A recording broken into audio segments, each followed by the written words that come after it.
Bueno, ¿qué tal? Buenos días a todos. No sé si me pueden ver y me pueden escuchar.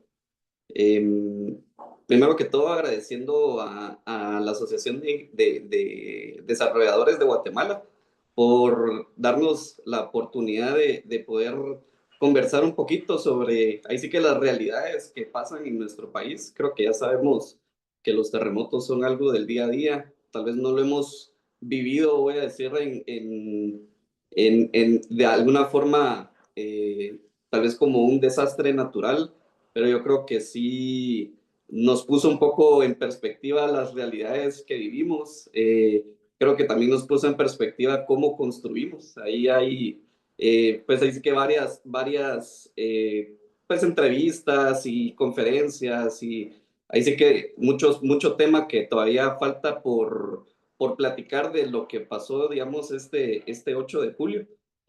Pero creo que, digamos, lo bueno es que se está conversando y eso creo que es lo más importante, es mantener siempre la conversación sobre el riesgo, digamos, que tenemos, digamos, en Guatemala. Sabemos que no, ahí sí que no hay dos glorias juntas, podemos construir, afortunadamente, gracias a materiales como el concreto, como el acero, como la mampostería, digamos, pero hay que entender que esas realidades tienen algunas expectativas y tienen, digamos, ciertas consideraciones que tomar en cuenta. Entonces, sin nada más que agregar, voy a comenzar mi presentación. Me voy a cambiar a mi computadora porque no tengo mi cámara, digamos, entonces ando en el iPad, pero ahorita me cambio y comenzamos la conferencia. Muchas gracias.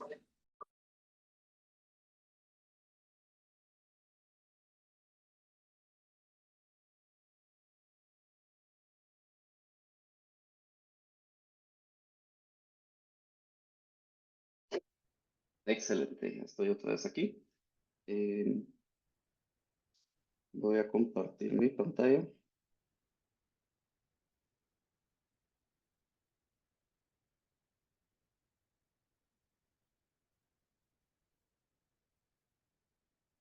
Y creo que ahí se mira y estamos listos para comenzar.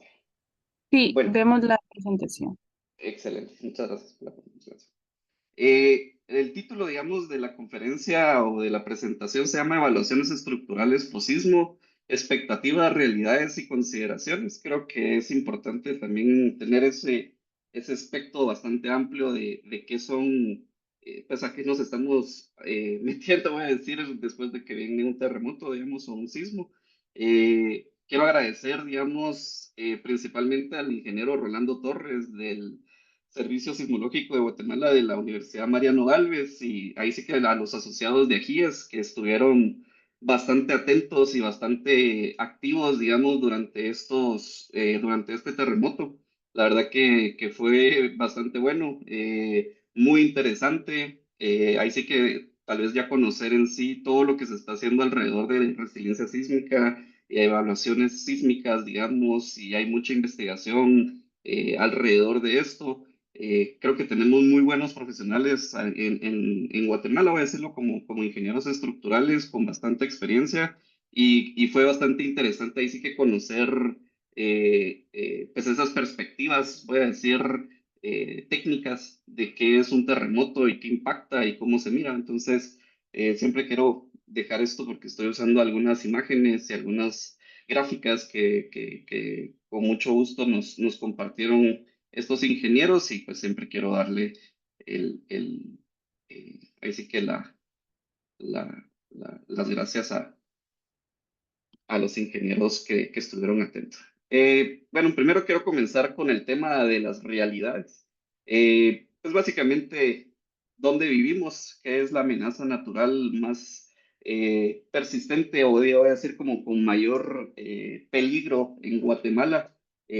Básicamente son los terremotos. Creo que eso ya es bastante claro. Voy a pasarlo relativamente rápido, pero quiero siempre dejar, digamos, en claro este primer punto que somos de los pocos países en el mundo, digamos, que tiene la fortuna, voy a decirlo así, o la lotería inversa, diría el doctor Monzón, de tener no solo tres placas tectónicas coincidiendo, digamos, en su territorio.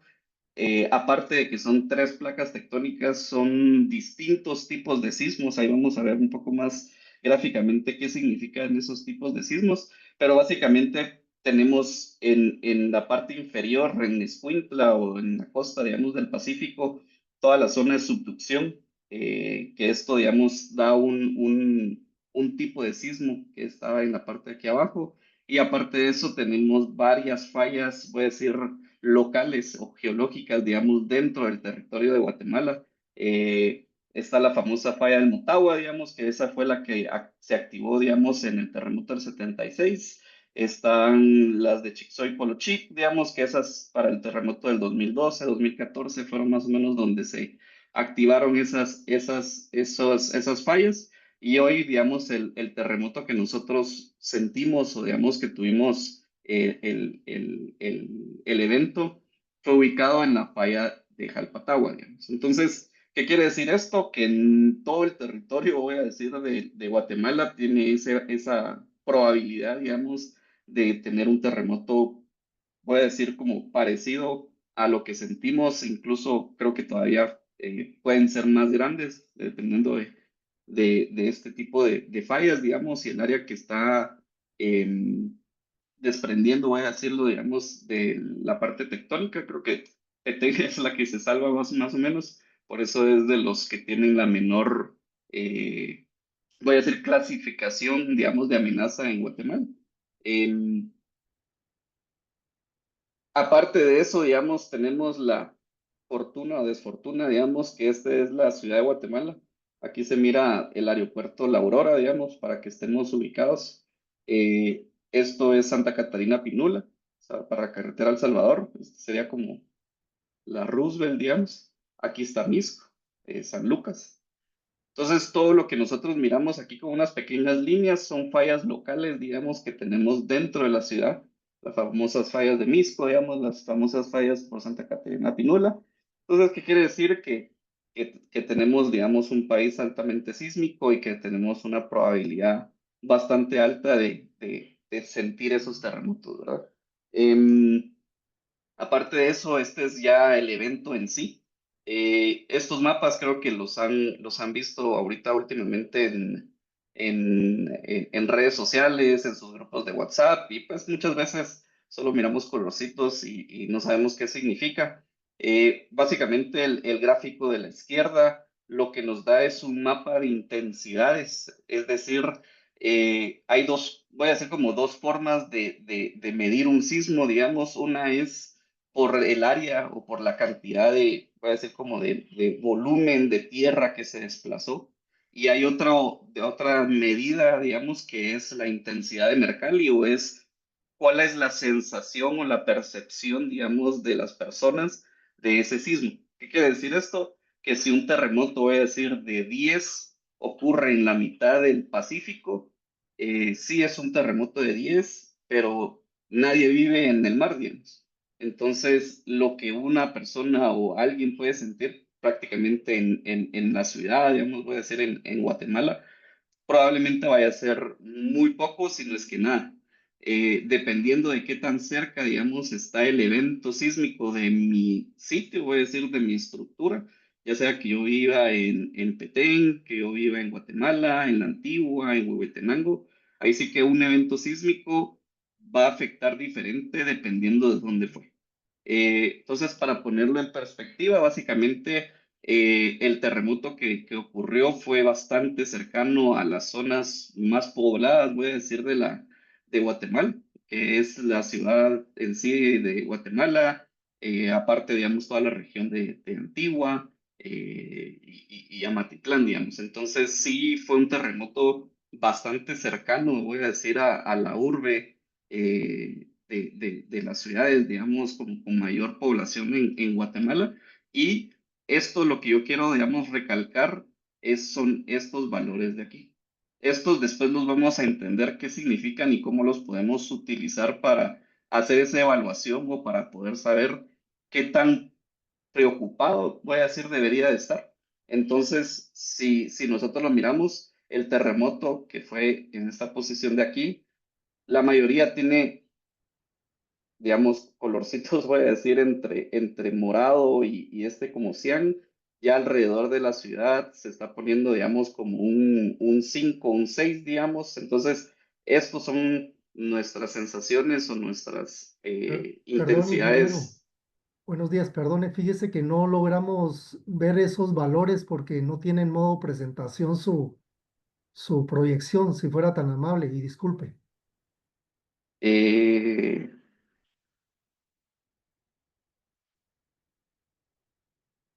Eso, así, se mira. Sí, mejor, gracias. Ah, va. Más que ver el número, esto tal vez es más un tema gráfico y después lo vamos a entender un poco mejor. Pero básicamente estos son los colores que se miran. Estos son mapas que ustedes pueden conseguir en las redes sociales, digamos, del INSIBUME o del SSG. Entonces, no quiero entrar tanto a detalle con esos valores, pero estos son los mapas que nosotros, ahí sí que después de un terremoto, esto es lo que generalmente miramos. Si nos ponemos un poquito ya más técnicos, digamos, o un poco más científicos alrededor de esto, estos fueron, digamos, los acelerogramas, digamos. ¿Qué quiere decir esto? Estos fueron estaciones sísmicas y este es el registro del terremoto, digamos, del 8 de julio. Y este es, digamos, convertido a una forma ingenieril que se llama el espectro de respuesta, que es básicamente lo que utilizamos para el diseño estructural aquí en Guatemala. Y estas gráficas que ustedes miran aquí son las aceleraciones que tiene el suelo, ¿sí? Entonces, ¿qué quiere decir esto? Pues afortunadamente tenemos data, eso es lo primero. No estamos, digamos, tomando decisiones o no se están, digamos, viendo los terremotos como hace 100 años, que solo tomábamos fotos y llorábamos en una esquina sabiendo de la tragedia. Esto tenemos que aprovechar y lastimosamente esa es la ingeniería estructural sísmica. La única forma de aprender es después de los terremotos. Y los datos, digamos, que obtenemos después de esos terremotos es lo que nos ayuda a continuar actualizando la norma, actualizando, digamos, consideraciones sísmicas. Digamos, ahorita acabamos de actualizar la norma que ya está publicada en la GIES, digamos, las normas del 2024 actualizadas, digamos. Entonces sí hemos venido constantemente actualizando las normas y esta parte de la amenaza sísmica es la que más hemos, voy a decir, como ido aprendiendo porque hasta ahorita hemos logrado en estos últimos, voy a decir, 10 15 años realmente instrumentar la ciudad o el país. Está el INSIBUME que también tiene sus propias estaciones, también hay otras instituciones como el CISEAM, digamos, el Servicio Sismológico de la Universidad Mariano Galvez, que ya tienen también sus propias estaciones. Entonces, cada vez tenemos más información y esta información es la que nos hace tomar mejores decisiones, ¿sí? Entonces, generalmente nosotros miramos estos eventos como oportunidades de aprendizaje y estas gráficas, digamos, nos comparan un poco lo que nosotros diseñamos y cuál es la realidad o la expectativa que nosotros tenemos. Si ustedes miran acá, esta línea negra, digamos, es lo que nosotros, voy a decir en ciertas palabras, diseñamos o es la fuerza con la cual nosotros guiamos el diseño estructural para ciertas viviendas, para ciertos tipos de estructuras. Y lo que pasó es que en algunos puntos o en algunos registros, estas aceleraciones superaron ese diseño. ¿Qué quiere decir esto? Que básicamente estamos esperando algún tema de grietas o algún tema de daño. Si las aceleraciones que nosotros hubiéramos sentido o el terremoto hubiera sido por debajo, digamos, de este nivel, podríamos decir que se podrían esperar pocas o ninguna, digamos, de daños estructurales. Voy a hacer excepción al tema de adobe. El adobe, independientemente si tiembla poco o mucho, es malo. O sea, no funciona, digamos, no es sismo resistente. Entonces, creo que a partir de eso, creo que podemos decir el adobe, independientemente de si tiembla poquito o tiembla mucho, es uno de los peores materiales que existe, digamos, para la parte sísmica y lastimosamente hay mucha edificación así en Guatemala. Em, Entendiendo un poco el terremoto, voy a decirlo de ciertas formas para tener claro qué es esta amenaza y también, digamos, ahora ¿cuáles son esas consideraciones de este terremoto? Digamos, ya tiene nombre y apellido, voy a decir. Ese es un terremoto que tiene tal profundidad, que fue, digamos, ubicado en la falla de Jalpatagua, que tiene un comportamiento de cierto tipo, digamos, que es cortical o superficial. No fue un terremoto de subducción. Y entonces aquí entramos como que a la siguiente parte de consideraciones, que es entender un poco de sismología y dinámica estructural. ¿Por qué? Porque básicamente el terremoto pues es una fuerza y esa fuerza tiene que representarse en algún punto, digamos, en nuestra estructura.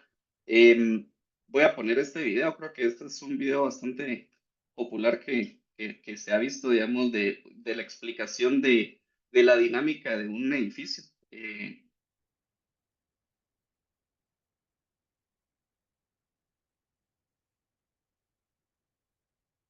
Solo están escuchando, no sé si se está escuchando el video. Solo me pueden confirmar. No, no se escucha. El audio no se escucha, Andrés. Déjenme ver cómo puedo hacer para que se comparta. Creo que hay una opción ahí que le tenés que dar de la masa. ir Ah, audio también y no solo video. a ver, ahora Este se es un escucha. piso y esto es una columna. Ahora sí ya se escucha, Entonces, Andrés. los Perfecto. Lo voy a poner desde el principio. periodos Vamos varían en escuchando y función de la después masa. comento. Este tiene otro periodo, este tiene otro periodo, este tiene otro periodo, y depende de dónde yo coloque la masa. Si la coloco aquí o la coloco aquí, el periodo se altera, ¿de acuerdo? Este es una casa en las lomas, que tiene un periodo muy cortito. Y estos son unos edificios que tienen más rigidez y uno de ellos tiene amortiguador. Si yo los excito, ¿de acuerdo? Este que tiene un amortiguamiento se para rápidamente y este sigue vibrando. Clarísima la explicación. Entonces, si yo quiero tirar un edificio en la colonia Roma, lo excito con las aceleraciones de la colonia Roma, que son como 2 segundos. Entonces hago esto. Vean los edificios que se excitan en la colonia Roma, ¿de acuerdo? Los que coinciden con la forma de moverse del suelo.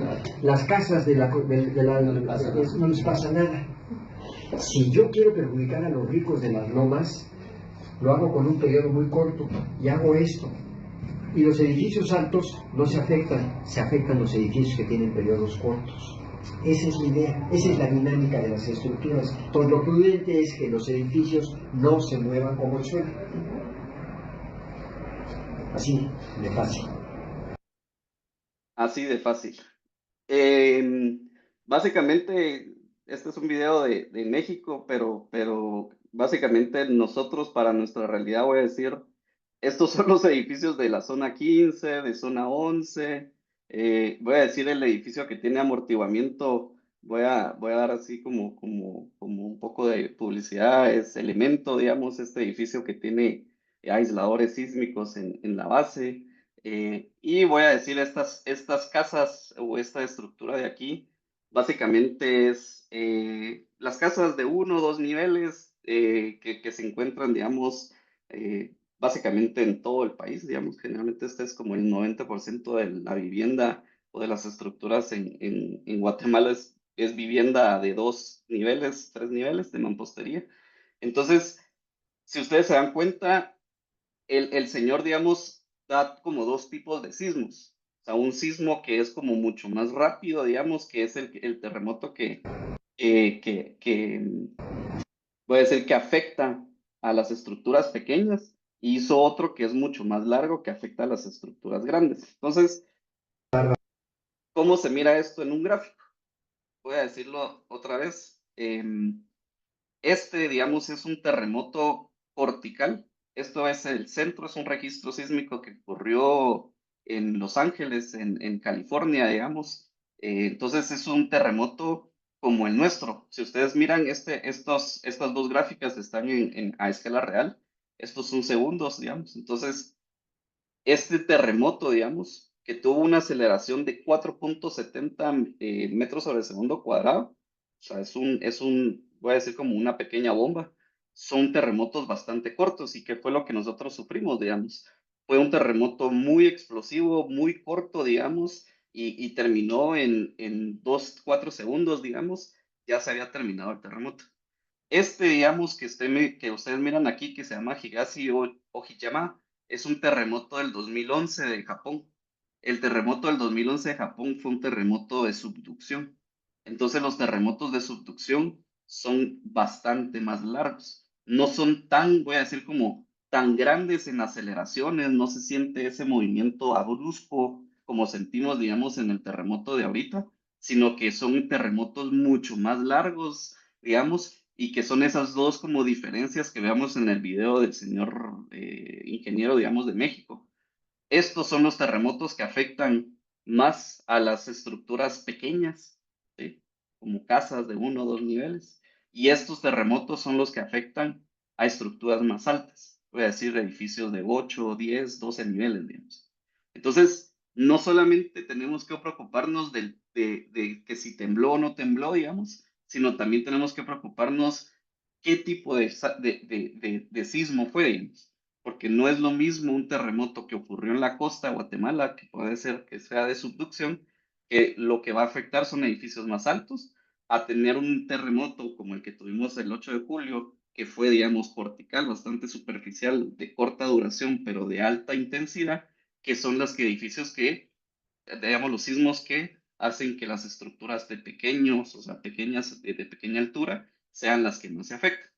Entonces, un poco para verlo igual gráficamente. A mí me gusta mucho ver esto a nivel gráfico. Voy a dar como dos tipos de sismos. Este es el terremoto de ahorita del 8 de julio y este es un terremoto del 2017 de México. Este es subducción y este es cortical. Solo como para comparar la diferencia.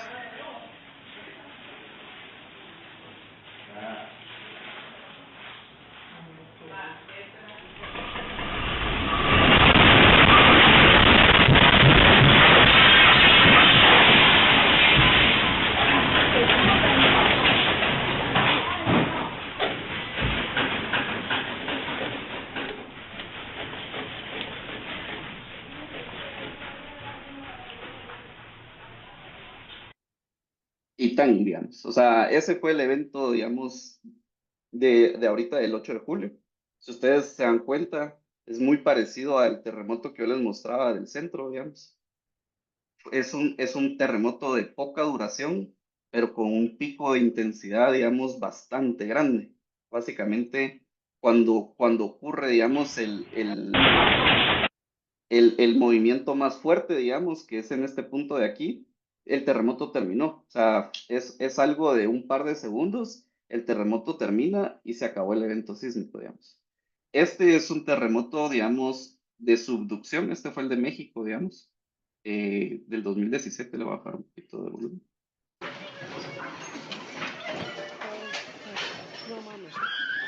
No mames, Tania, güey. No mames, Tania. Padre nuestro, Dios mío. Dios, no mames.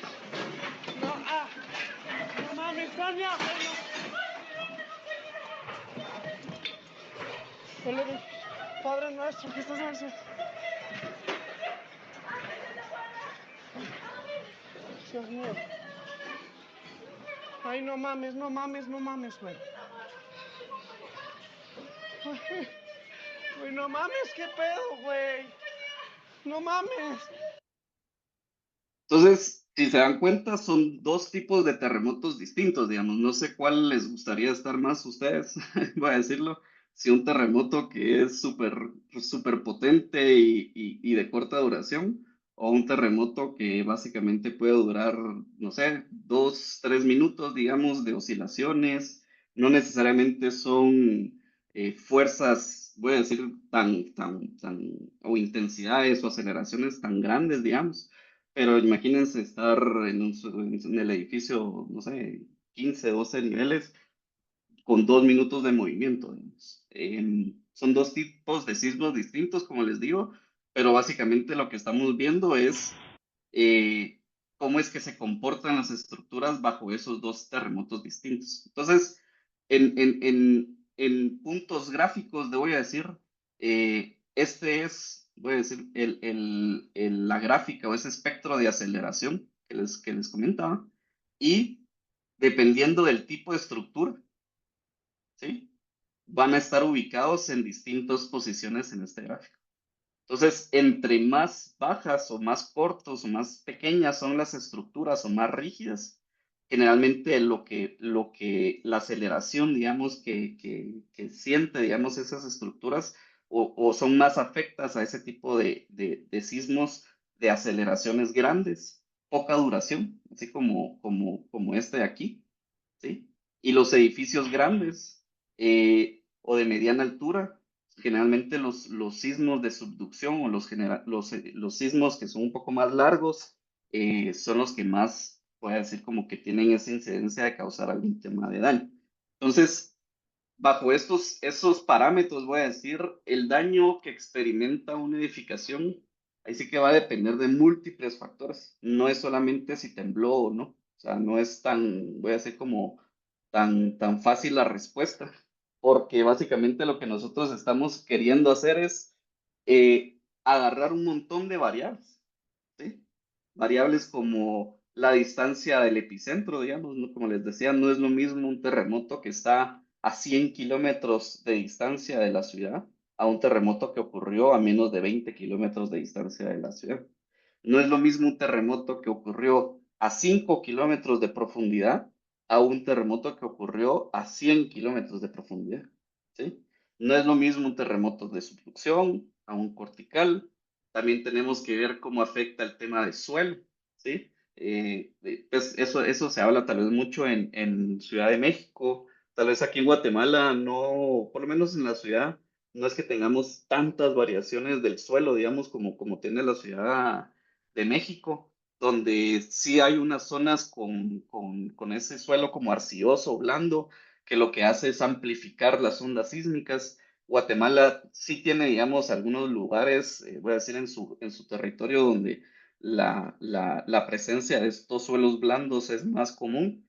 Generalmente la ciudad es bastante firme, digamos, el suelo, pero es algo que también hay que tomar en cuenta, digamos, el tipo de suelo, incluso cercanías a barrancos o otros tipos ahí sí que de temas geológicos. También va a depender el material de la construcción. ¿Qué quiere decir esto? No va a ser lo mismo un terremoto que va a afectar a una casa de mampostería, a un edificio de concreto, a un edificio en acero, a un edificio con brezas, a un edificio con muros y marcos, digamos, o sea, a un edificio solo de muros, como los que estamos acostumbrados ahora a ver de baja ductilidad. Es decir, dependiendo incluso del tipo de material, vamos a tener también distintos tipos de daños, ¿sí? También va a afectar la dinámica estructural. O sea, ya vimos que no es lo mismo un edificio de 2 niveles o una casa de 2 niveles a un edificio de 10 niveles, de 15 niveles, ¿sí? O de 30, como está el Taire, digamos. Eh, Cada uno de esas alturas, voy a llamar, porque realmente la altura es la que más controla, digamos, esta dinámica estructural. Entonces, dependiendo incluso de la altura, podemos tener edificios que van a ser más susceptibles a daño que otros, ¿sí? También está el tema del detallamiento sismorresistente. Básicamente esto es decir, mi edificio fue construido bajo las normas actuales o no. Pues tenemos también de la ciudad edificios incluso antes del 76. La norma guatemalteca de ajíes comenzó en el 96 más o menos. Antes de eso pues, se acostumbraba a utilizar el diseño o normativas internacionales, pero pues ahí sí que nada como lo local. Entonces sí podemos decir que hay muchos edificios, digamos, en la ciudad que no necesariamente estén, voy a decir, como éticamente mal construidos o mal calculados, simplemente lo que antes se creía bueno, hoy pues podemos decir no es lo mejor, digamos. Y eso ha pasado muchos años, digamos. El terremoto de Northridge en California en el 95 vino a cambiar básicamente cómo nosotros diseñábamos estructuras de metal. Por eso también tenemos mucho el tema de detallamiento de conexiones precalificadas, dónde podemos hacer conexiones a momento, tienen que ser el tipo de soldadura, los tipos de pernos, o sea, sí hay como bastante, digamos, lecciones aprendidas después de un terremoto. Incluso después del terremoto de Chile del 2010, hubo una reorganización o una, voy a decir como reingeniería de qué son muros estructurales, ¿sí? O sea, los terremotos en Chile generalmente fueron los muros los que fallaron. Entonces ellos sí dijeron, esto no nos puede pasar otra vez y ahora los muros en Chile son muros gruesos, digamos, porque aprendieron, digamos, de esos terremotos eh, que ocurrieron en ese año. Entonces, el detallamiento sismorresistente es algo que va, digamos, a evolucionar y generalmente tienen que ir acompañado con políticas públicas, voy a decir, porque mucho tema de ese reforzamiento tiene que venir por iniciativa municipal. Ahí sí que hay muchos edificios que no necesariamente se construyeron mal en su época, pero hoy puede ser que no estén cumpliendo con las exigencias actuales de las normativas y eso tenemos que ver cómo lo, lo abordamos, digamos. Incluso también, como les decía, temas de irregularidades. Eso también es algo bien intrínseco de cada estructura, digamos. No es lo mismo solamente decir es un edificio de marcos de concreto o de estructura de acero o de mampostería, sino que hay que entender si son estructuras, voy a decir, regulares o no regulares, simétricas o no simétricas. Entonces, sí hay muchos, digamos, como muchas variables que dependen y es muy difícil solo venir y decir hubo un terremoto de 5.7, ¿qué significa eso? Todo se va a caer, nada se va a caer, deberíamos de preocuparnos, no deberíamos de preocuparnos, ¿sí? Entonces, la respuesta no es tan fácil, voy a decirlo así. Em, y viene el otro tema que son las expectativas, digamos. ¿Qué es lo que nosotros como ingenieros estructurales, eh, ahí sí que consideramos daño? ¿Qué es lo que nosotros consideramos la forma de evaluación de una estructura después de un terremoto, digamos? Entonces, esas expectativas, voy a llamarlo de cierta forma, quisiera como tocarlas en este momento con el tema de la normativa, digamos, porque sí, aquí pues nos hemos dado la tarea también de actualizar, digamos, las normativas, como les decía, del 2024. Ya las tenemos publicadas, aquí está el link, digamos. Ahí sí que los invito a consultarlo porque hay bastante información técnica, incluso hay un manual que hizo hace un par de años el doctor Monzón con Marco May y José Carlos Ramírez sobre buenas prácticas, voy a decir, de detallamiento de mampostería, o sea, voy a decir, cómo plantear una casa de mampostería que tengan las consideraciones sísmicas adecuadas o algún tema de detallamiento como para evitar ciertos problemas a futuro, digamos, en estas construcciones menores. Entonces, pues ahí sí que los insto a consultar esas bibliotecas y a contactarnos por ese tema de manuales. Ahí sí que hay bastante información y estamos bastante eh, eh, activos, digamos, para compartir esa información con la comunidad, digamos, de la construcción. Em, Me voy a centrar en esta normativa, digamos, que es la NC6, que es evaluación y rehabilitación de obras existentes. Básicamente, aquí me voy a poner un poco más técnico, es una normativa que tiene varios capítulos, incluso, vamos a decir, aquí está el tema de evaluación estructural posismo, y ahí comenzamos a tener como distintos tipos de evaluaciones, digamos, hay unas evaluaciones rápidas, hay una evaluación detallada posismo, hay una evaluación ingenieril posismo, digamos, entonces, sí quiero, digamos, como que ir un poquito, ahí sí que platicando de qué es esta norma, digamos, y qué es lo que nosotros esperamos. Incluso para temas de evaluaciones precismo. Incluso hay cosas que nosotros podemos hacer evaluaciones preliminares antes de nosotros hacer un cambio de uso. Voy a decir, tenemos un edificio o una casa y después la queremos alquilar para una oficina, para almacenaje, para X, digamos, uso de esa estructura, pues realmente deberíamos de hacer una evaluación y una actualización, digamos, de esa estructura para ese cambio de uso. Entonces sí hay como ciertos voy a decir como ciertos criterios o ciertos pasos que podemos seguir, pero mucho pues viene del acompañamiento del ingeniero experto, digamos, para hacer este tipo de análisis, porque no es, voy a decir, no es sencillo llegar hasta esta evaluación ingenieril. Pero antes de irme un poco más a eso, quisiera eh, comenzar, digamos, este sería como el procedimiento o el flujo de cómo se debería ver un proceso después de un sismo, digamos, o una evaluación post-sismo. Y, digamos, hay como tres hitos, digamos, o tres categorías. La evaluación rápida, detallada e ingenieril. ¿Cuándo, digamos, comenzamos a ver este tipo de procedimiento, digamos, después del terremoto, lo que nosotros deberíamos de hacer, y eso no necesariamente tiene que ser un ingeniero estructural graduado con maestría, o sea, esto realmente es mucho de, ¿cómo llamarlo? Como de experiencia, eh, voy a decir como conocimiento general.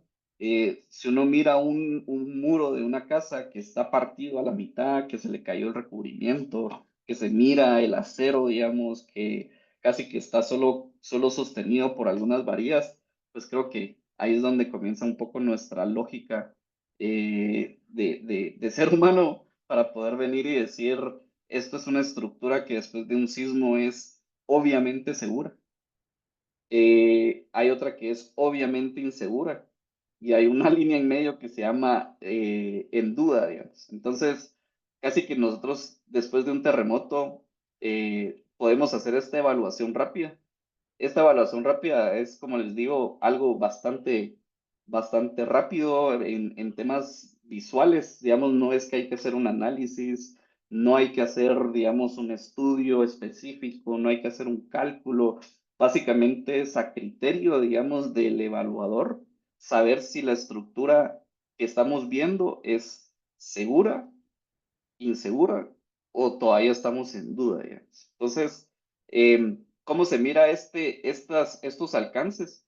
Pues básicamente esta evaluación rápida dice que es rápida, cualitativa, de seguridad estructural y se usa para etiquetar en forma rápida las edificaciones, ahí sí que evidentemente inseguras, seguras o que requieren una evaluación detallada.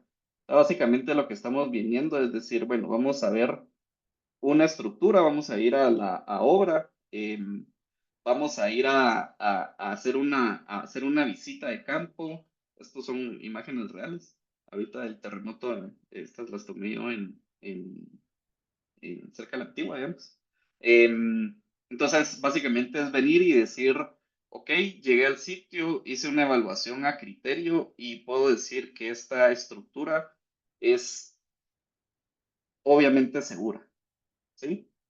O está en duda, digamos, porque sí se vio que estas estructuras, incluso aquí está el señor viendo apuntando, básicamente uno puede decir, bueno, sí hubo daño, pero es un daño que es solamente percibible o no hay que hacer alguna reparación, o este daño nos está mostrando la vulnerabilidad del edificio. ¿Y qué es lo que tenemos que hacer con esa decisión? Porque digamos, yo aquí miro esta foto y lo primero que miro es que esto no tiene una solera coronada. Entonces, si ya miro otra foto, esto pues no parece que es block, digamos, parece que es como una especie de eh, como de adobe o block artesanal, digamos, como tayuyo, ¿sí?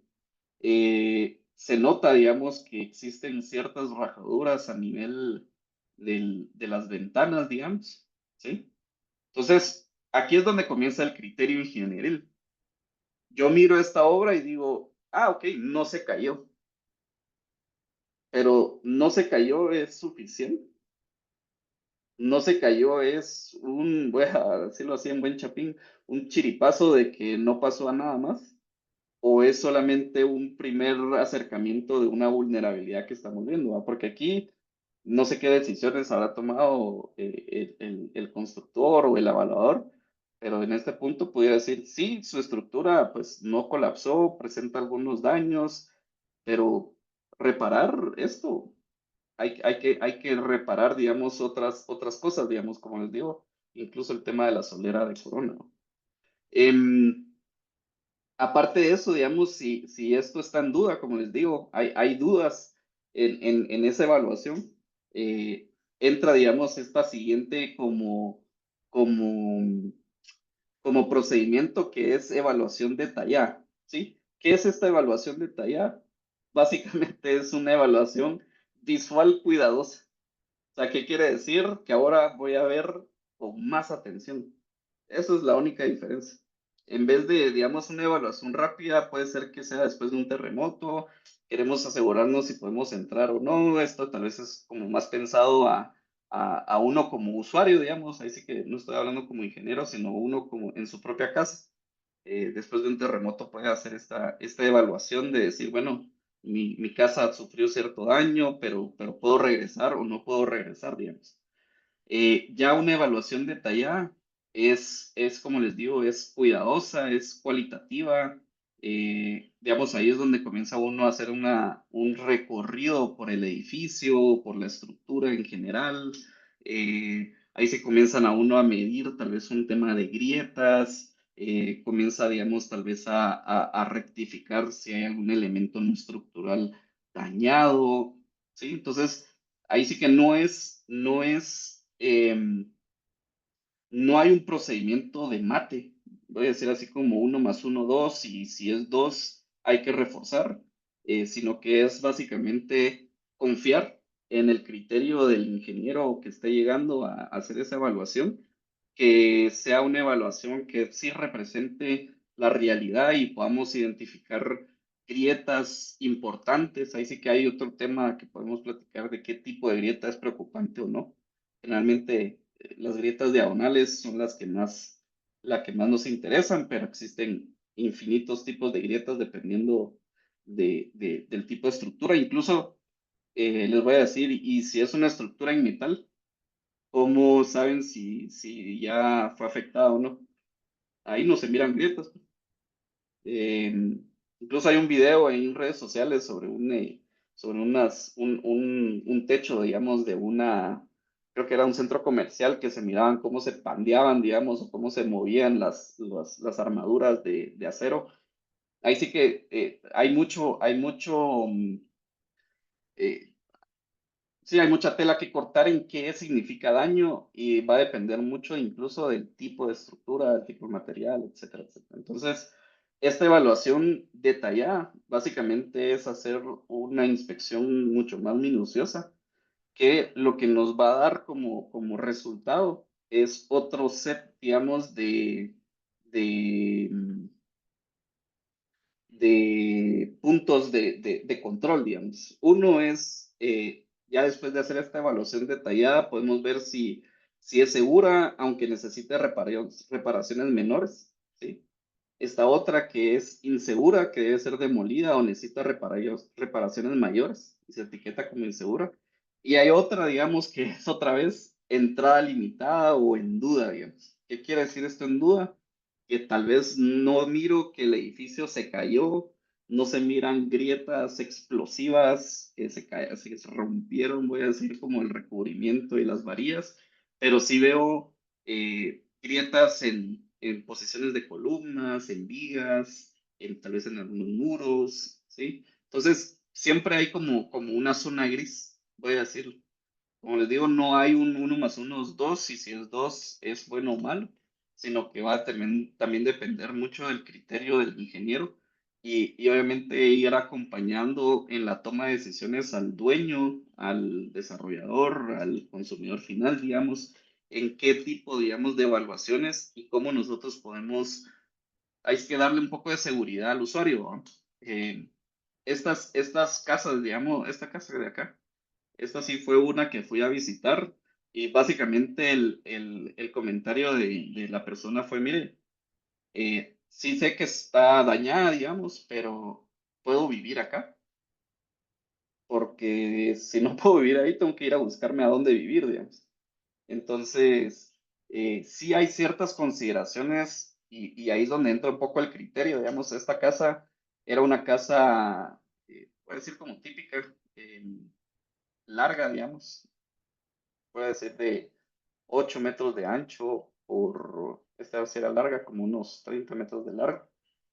Entonces, en el sentido largo, ¿sí? En este sentido de acá, tengo todos los muros perimetrales. O sea, tengo un montón de muros, puede ser como en este sentido. Donde fueron los daños más percibibles fue en el sentido corto. Porque ahí es donde no tengo, ya voy a decir como la mayor cantidad de muros o los muros más largos. Entonces, esta casa generalmente tenía como 3 ejes principales, creo que eran 4. La mayoría de estos se dañaron. Este fue como que el que más sufrió, estos otros no tanto, ¿sí? Entonces, sí hay unas consideraciones, digamos, donde uno puede decir, sí hubo daño, pero no necesariamente tenés que evacuar, irte y dejar todo abandonado.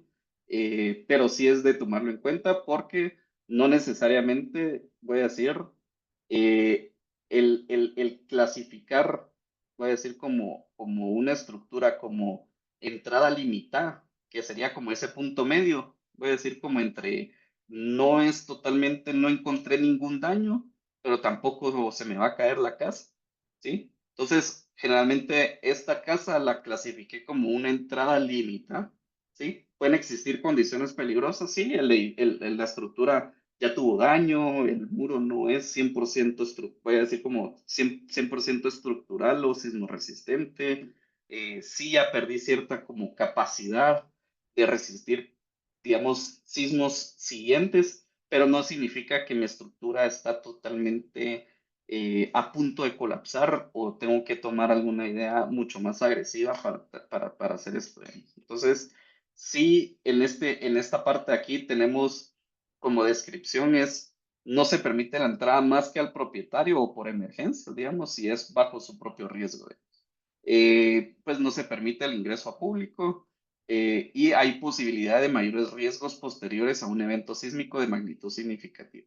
Entonces, ¿qué quiere decir esto? Básicamente, dentro de nuestra evaluación detallada, ¿sí? Nosotros podemos clasificar qué, digamos, qué tan seguro o qué tan inseguro es mi propiedad como para tomar ciertas decisiones informadas, digamos, ¿sí? Tal vez puedo estar en mi casa y no necesite hacer más que algún repello, alguna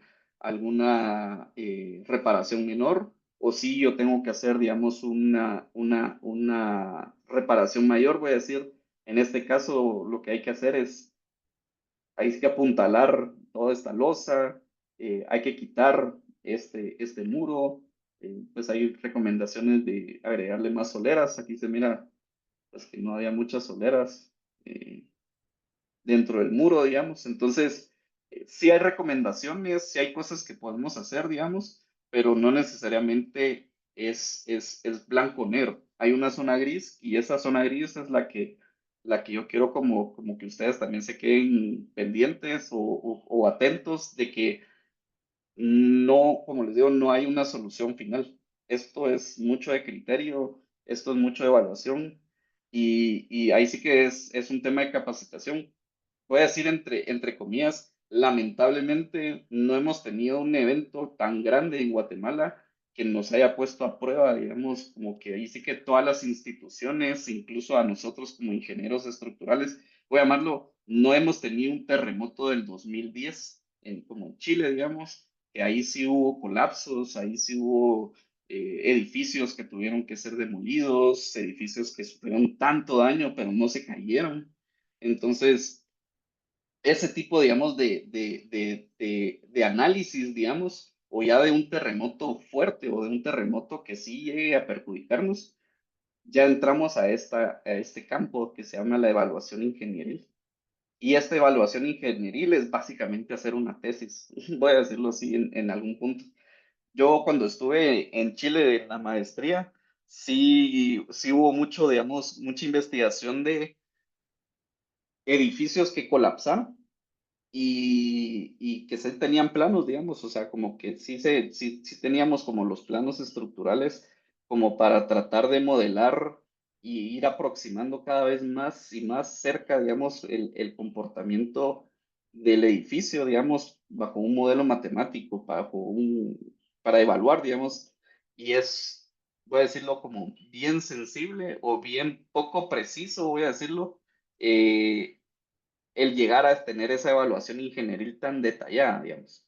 Hay mucha investigación al respecto, el tema del sismo, el tema de la confiabilidad, o sea, sí tenemos como un campo bastante inexplorado que es esta evaluación ingenieril y es simplemente porque no hemos tenido ese evento como para ponernos a prueba. Existen muchas metodologías para evaluaciones, digamos, de prevención de colapso, para evaluaciones eh, como que un poco más detalladas, pero sí, digamos, por lo menos bajo los eventos que hemos tenido últimamente o en los últimos años, yo me quedaría un poco más por acá, a menos que sea algo muy, muy catastrófico, digamos, esta evaluación ingenieril, pero mucho de lo que nosotros vamos a hacer va a quedarse como que en esta zona de evaluación detallada y ahí va a quedar mucho a criterio del dueño los siguientes pasos, digamos, porque nadie puede obligar a nadie ahorita a hacer esas reparaciones o algo así, digamos, ahí sí que queda mucho la conciencia de cada quien, ¿no?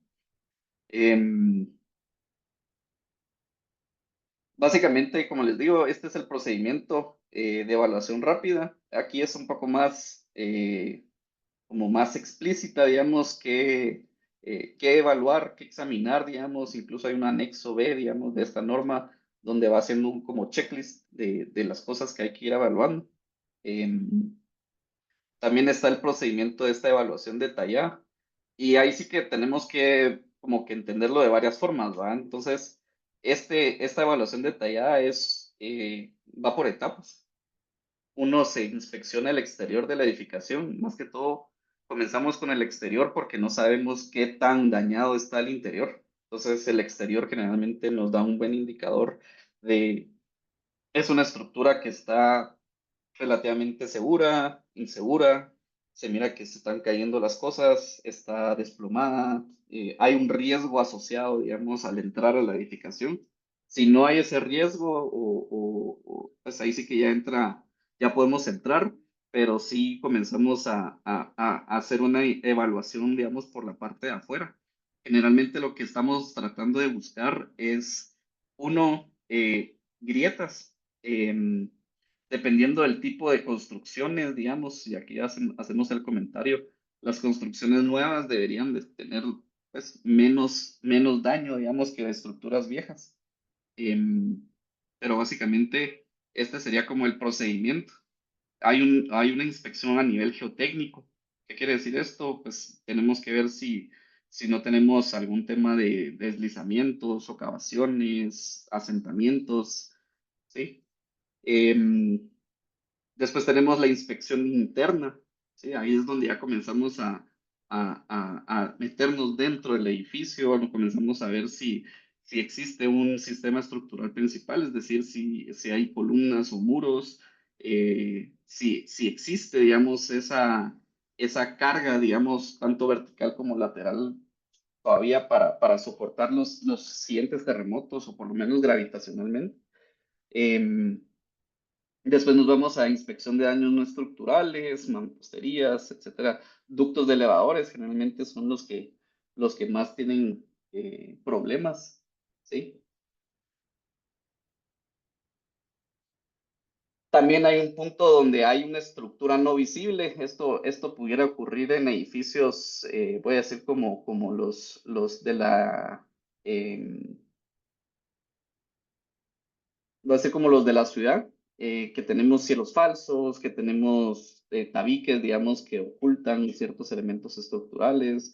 Puede ser como centros comerciales que tal vez tienen recubrimientos de cerámico. Entonces, sí hay temas, digamos, que nosotros podemos llegar hasta cierto punto, pero sí necesitamos como ese acompañamiento para poder quitar, digamos, elementos no estructurales para poder hacer esa inspección, digamos, un poco más detallada.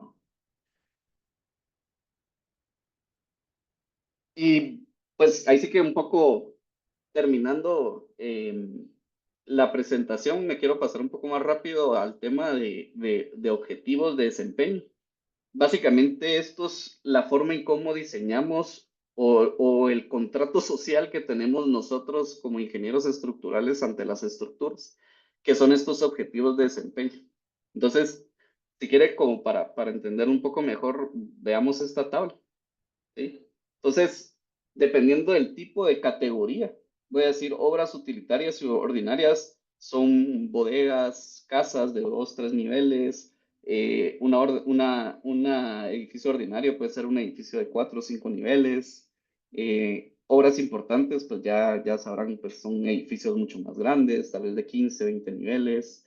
Obras esenciales son hospitales, centros de socorro, temas así. Entonces, dependiendo del tipo de sismo, o sea, si quieren verlo así, este sería nuestro worst case scenario, el sismo severo, y este sería nuestro sismo de diseño, el sismo que estaríamos como acostumbrado a recibir o a tener en algún momento, digamos, es un sismo básico. Entonces, para cierto tipo de estructura, básicamente lo que nosotros estamos diciendo es, no tiene que colapsar, ¿sí? O sea, para un terremoto muy fuerte, digamos, mi edificio simplemente no tiene que colapsar.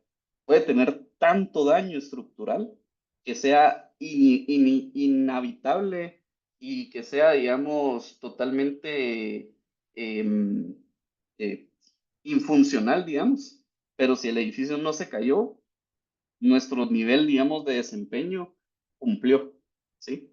Dependiendo del tipo de obra, digamos, en una obra esencial, voy a decir un hospital, después de un terremoto severo, digamos, nosotros deberíamos de estar por lo menos en seguridad de vida. ¿Qué quiere decir esto? Que sí puede haber daño, que sí podemos tener algún tema de grietas y fisuras, pero el edificio, digamos, todavía es reparable. ¿Sí? Todavía podemos como reforzarlo, todavía podemos tener algún tema de reparaciones, pero sí como que tenemos esos niveles de desempeño. También, digamos, algo importante que yo quería como relacionar y es esta gráfica. Digamos, hay una tabla que nosotros tenemos que podemos relacionar la intensidad del sismo. Digamos, esta es la intensidad, ¿sí? 1, 2, 3, 4, 5, 6 en números romanos. Y también podemos ver que tenemos, digamos, cierto tipo de daño o relación de daño. Entonces, para nuestros edificios o para nuestra aceleración que nosotros tuvimos de 5, digamos, en cerca del epicentro, 4, tal vez en la ciudad de Guatemala, nosotros podemos venir y decir, bueno, para estos dos, el daño estructural debería ser, pues, ninguno. No deberíamos de tener daño estructural percibible o crítico, ¿sí? El daño no estructural es menor o puntual, es decir, podemos tener algunas grietas o podemos tener algunas fisuras que se puedan ver, pero básicamente podemos comenzar a relacionar estos mapas de intensidad así como de aceleraciones o de intensidades como una relación de daño. ¿Por qué lo quiero demostrar así?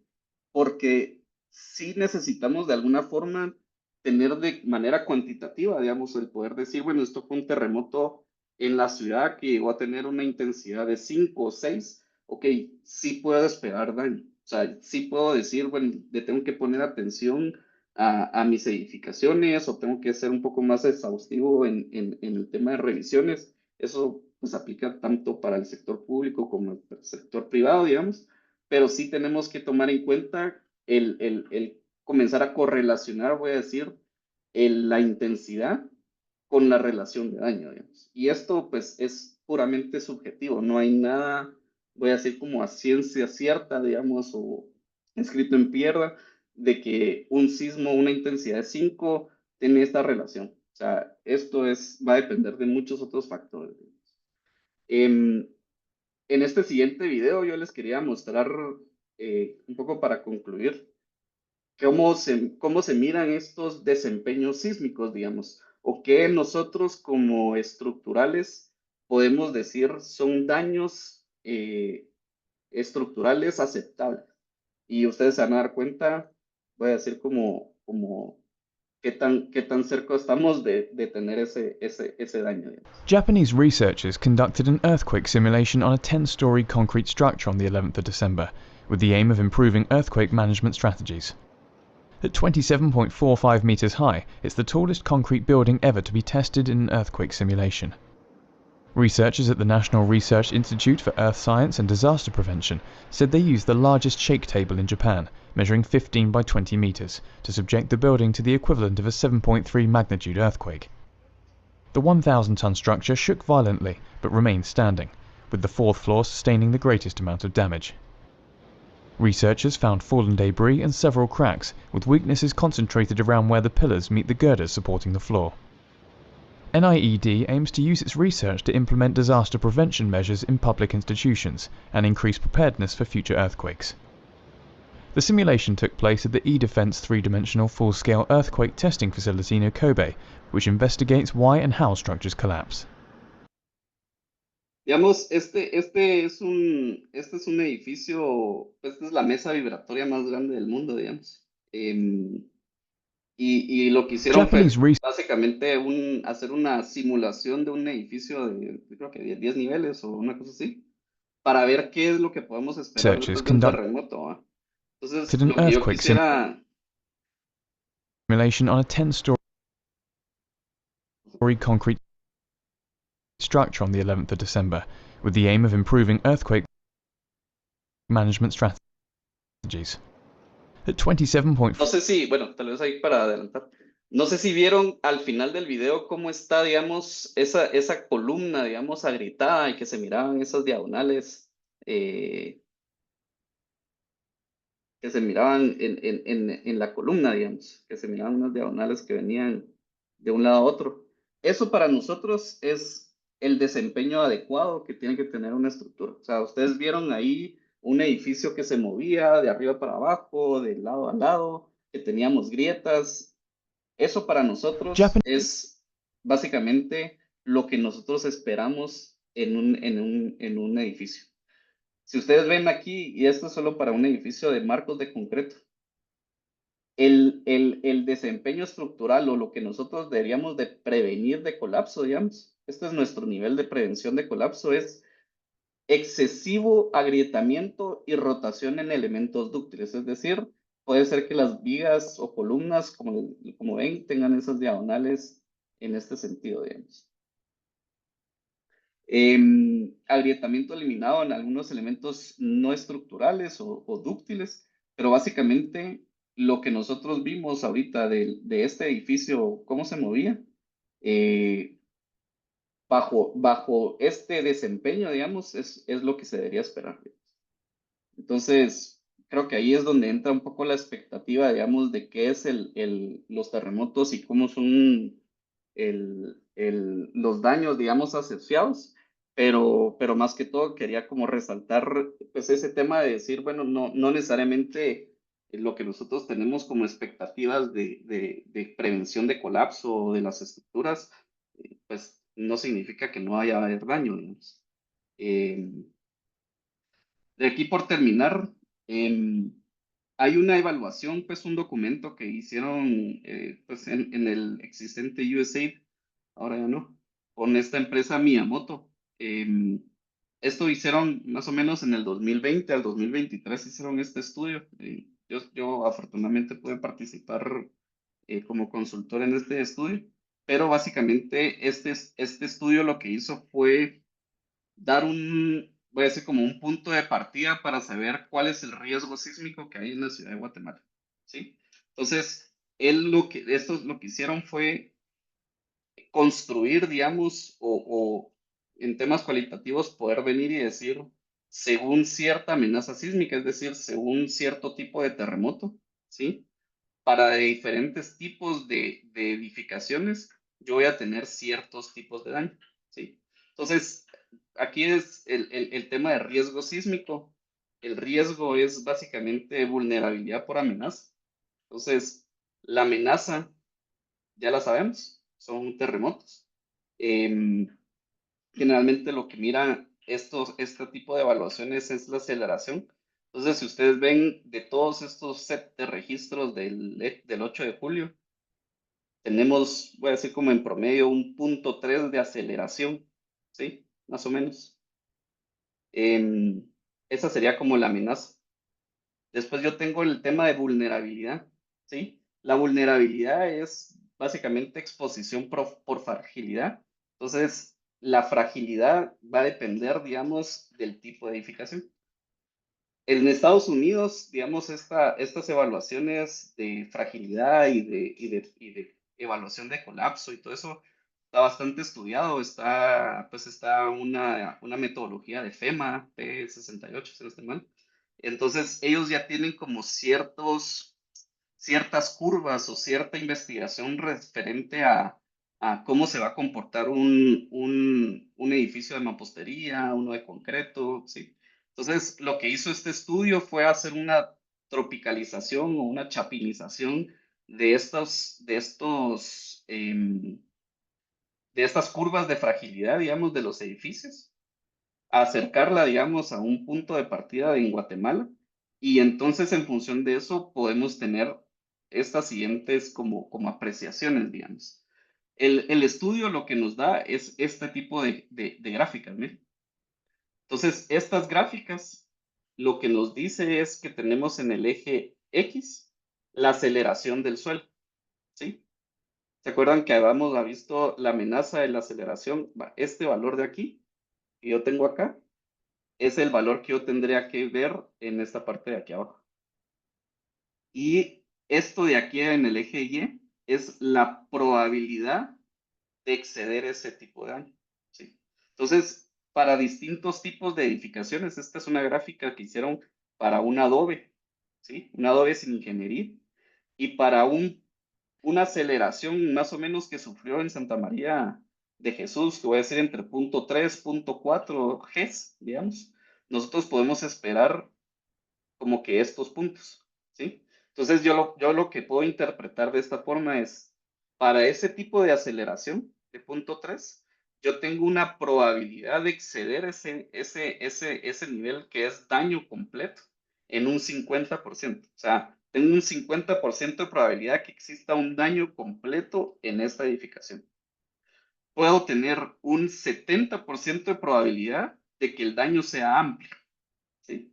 Tengo un 80, no, 85% de probabilidad que sea moderado y casi un 100% de probabilidad que sea leve, ¿sí?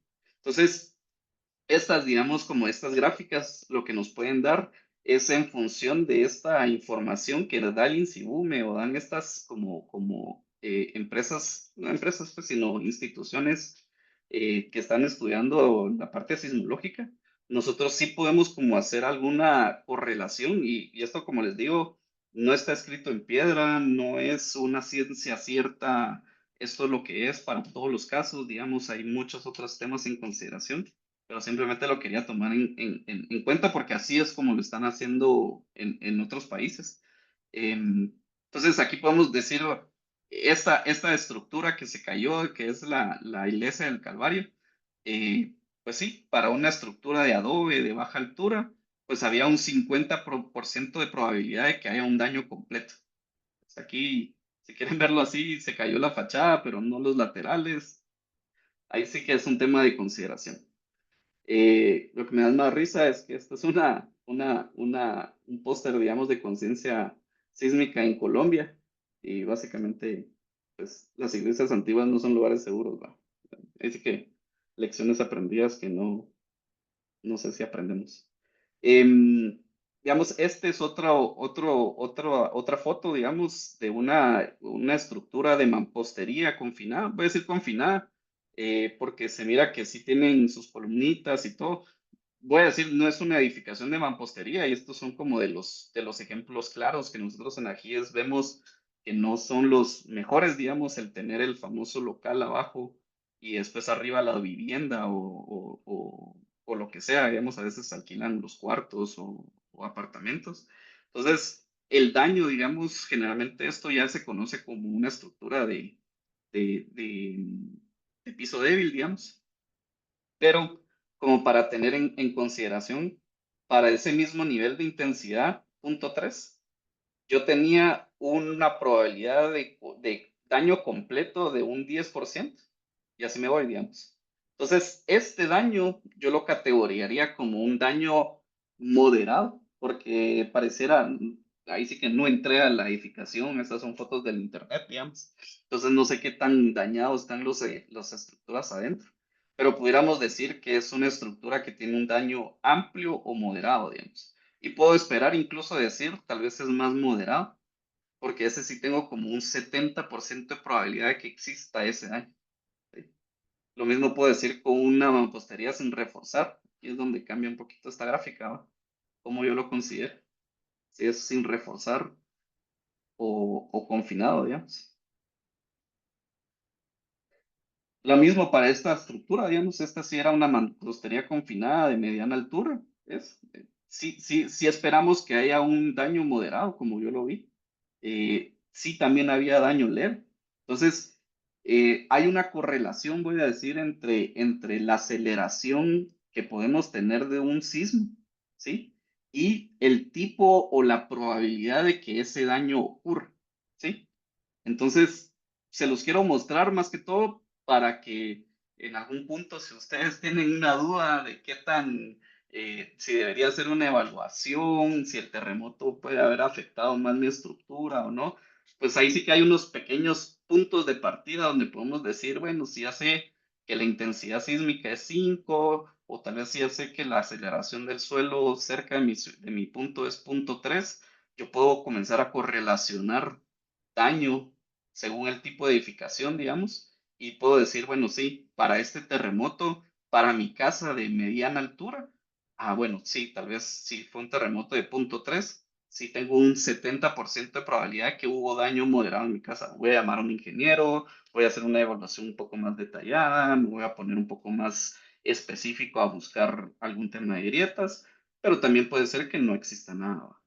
Entonces, esta es básicamente una metodología, voy a decir, que se puede utilizar. Aquí también, esto también fue foto popular en redes sociales, digamos. Esto es un edificio, de lo que pude ver, era un edificio de marcos de concreto con rellenos de mampostería, ¿sí? Entonces, para ese daño que nosotros, o para ese nivel de sismo, digamos, o intensidad, pues sí, tenemos un 90% de que hay algún daño leve, ¿verdad? Sí. Podemos esperar daño moderado, pero básicamente este daño leve puede ser elementos no estructurales, como fue este caso, ¿va? Este era un edificio de muros de concreto. Entonces, aquí vemos que sí hay voy a decir como daño, digamos, o hay que reacomodo de los muros de mampostería por dentro de la estructura, pero estos son daños, voy a decir, como aceptables o esperados, digamos, del comportamiento de los edificios, pero ahí sí que más que todo quiero comenzar a relacionar esta gráfica como para tener algo de punto de partida, digamos. Lamentablemente en Guatemala, o por lo menos Ajíes, tampoco tiene la capacidad técnica de investigación, voy a decir, como para llegar a estas gráficas. Ahí sí que, ahí sí que hubo mucho acompañamiento de esta institución Miyamoto y USA, digamos, que también fueron a otros países. Entonces, este tipo de investigación nos sirve, digamos, a nosotros como ingenieros estructurales, porque cada vez podemos tener más certero, digamos, si hay daño, si hay que reparar, si hay que rehabilitar, si hay que demoler, ¿sí? Entonces, con esto quisiera yo quedarme. También, pues, dejándoles un poco de algunas frases. Te voy a decir, creemos que es hora de un cambio del pensamiento con respecto a los objetivos del diseño y la preparación para terremotos en la sociedad moderna. En parte porque ahora es posible lograr una resiliencia mucho mayor con una mínima inversión adicional, ¿sí? el cumplir las normas, digamos, pareciera que es lo mínimo que tenemos que hacer, digamos, y ya creo que ya tenemos esos objetivos de desempeño, pero yo creo que podemos hacer más. Em, Invertir en reducir el riesgo de desastres es algo más inteligente y menos costoso que gastar luego una cantidad millonaria en la reconstrucción. La casa que yo les mostré, esta casa de acá, lamentablemente la acababa de terminar. O sea, ni siquiera estaba terminada. Si ustedes ven aquí, todavía está el piedrín y todo eso. Entonces, lo que me decía este señor, así como, mira, acabo de terminar la casa hace 2 meses y ahora tengo que repararla. Entonces, sí hay cosas, digamos, que podemos hacer para no gastar, digamos, después en reparaciones y todo eso, pero es ahí sí que es un cambio de mentalidad y creo que voy a dejar siempre la puerta abierta con ADIC para platicar más después de resiliencia sísmica, sistemas de protección y cómo podemos acercarnos cada vez más a ser una sociedad resiliente, por lo menos en la parte sísmica, ¿verdad? Em, y esas son mis conclusiones. Perdón, ahí me fui un poco más de la hora, creo yo, pero espero que les haya parecido interesante. Espero que también hayan aprendido o estado con la expectativa de qué son estas evaluaciones estructurales y cómo se miran, digamos. Em, y ahí sí que pues siempre dejo el espacio para algunas preguntas. No sé si alguien tendrá. Muchas gracias por su atención. Con permiso, buenas tardes. Buenas tardes. Buenos días, perdón. Mi pregunta Sí. surgió desde el inicio de la conferencia, fue en el año 76, en el gran terremoto pasado que tuvimos en el 76. Ajá. ¿Qué experiencias han tomado ustedes de esas, de lo que teníamos en ese tiempo para poder medir la intensidad, la aceleración, etcétera? ¿Existen datos que pudieran haber, porque no ha habido otro terremoto de esa intensidad, ¿verdad? Y de esa duración. ¿Hay alguna información que ustedes que usted conoce, podría compartir? Miren, hay información, voy a decir, como desplegada por un montón de otras instituciones. En algún momento en el grupo de Ajíes, sí estuve pidiendo si alguien tenía algún registro o pues algo alrededor del terremoto del 76. Lamentablemente es que en esa época pues no habían instrumentos o no habían, digamos, como estas estaciones sismológicas, digamos, que ahora sí existen. Em, entonces le diría, fue una oportunidad perdida de no poder registrar, digamos, ese terremoto, porque probablemente hubiéramos aprendido mucho más de lo que sabemos hoy. Algo que sí le puedo decir que aprendimos y sigue siendo vigente y cada vez es más evidente es el tema del adobe, ¿verdad? El adobe en el 76 fue lo que más se cayó. Ahorita ahorita para el terremoto del 8 de julio, el adobe fue lo que más se cayó. Entonces creo que ya es un poco,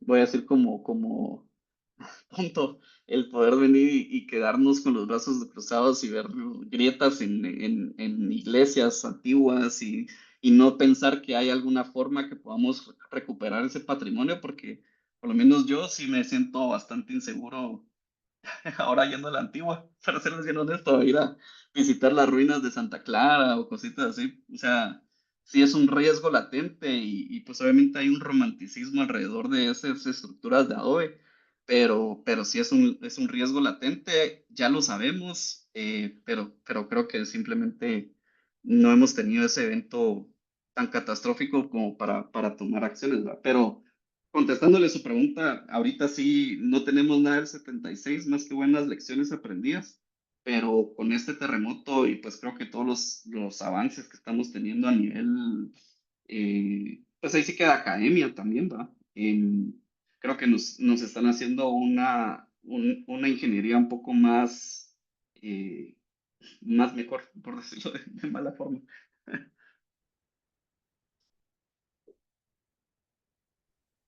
Buenos días. Buenos días. Mi consulta es si hay algún registro o alguna estadística del comportamiento de los bloques o de los blocks en cuanto a lugares como en asentamientos, barrancos. Y me llamaba la atención los barrancos de ahí de aledaños al Puente del Incienso, ¿verdad? Muchos Sí.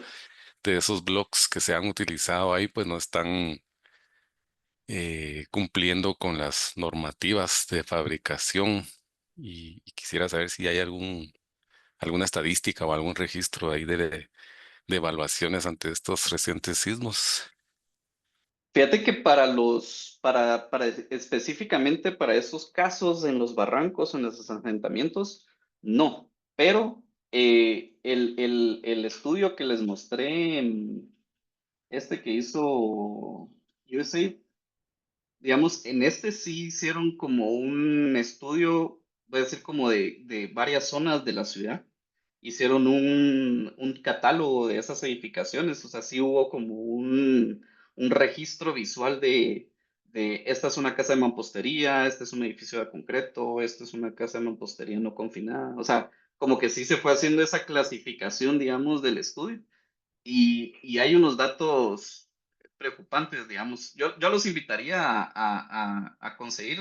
Voy a ver si en alguna parte puedo mandarles algún link o compartirles tal vez.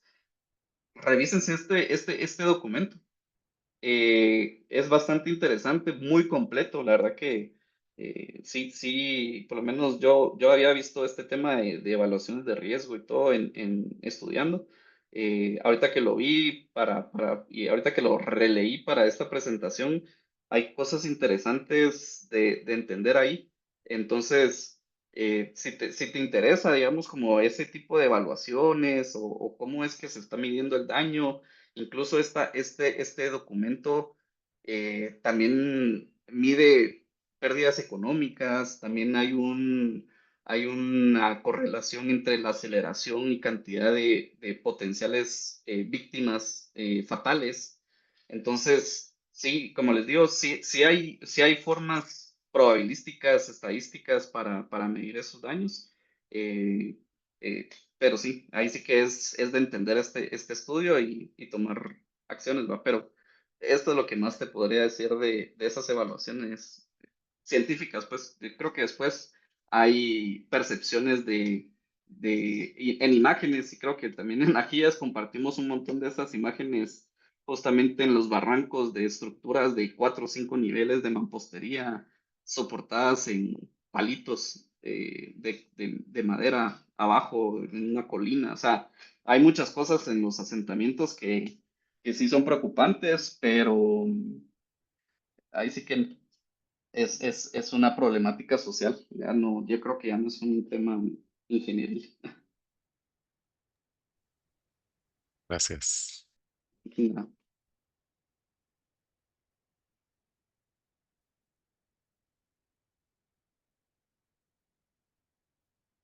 ¿Alguna otra pregunta? Em, Pues si no, pues ahí sí que agradecerles su atención y el estar hasta ahora, de las 9:30. Agradeciendo también a Di, creo que sería bueno siempre reforzar estas conversaciones. Ahí sí que todos somos parte de la ciudad, digamos, todos aportamos nuestro pequeño granito de conocimiento para hacer ciudad. Entonces, pues ahí sí que de nuestra parte, por lo menos como asociación, estamos muy comprometidos a buscar esa visión de la resiliencia sísmica en Guatemala. Sabemos que eso no es solitos, sabemos que eso pues, se involucra municipalidades, instituciones, se involucra sector privado, digamos, también. Entonces, ahí sí que pues, siempre dejar la puerta abierta y muchísimas gracias por su atención.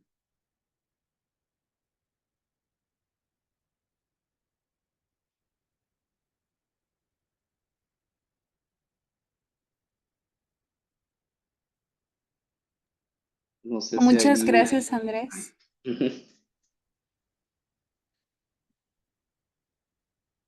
¿Hay alguien más que tenga otra pregunta?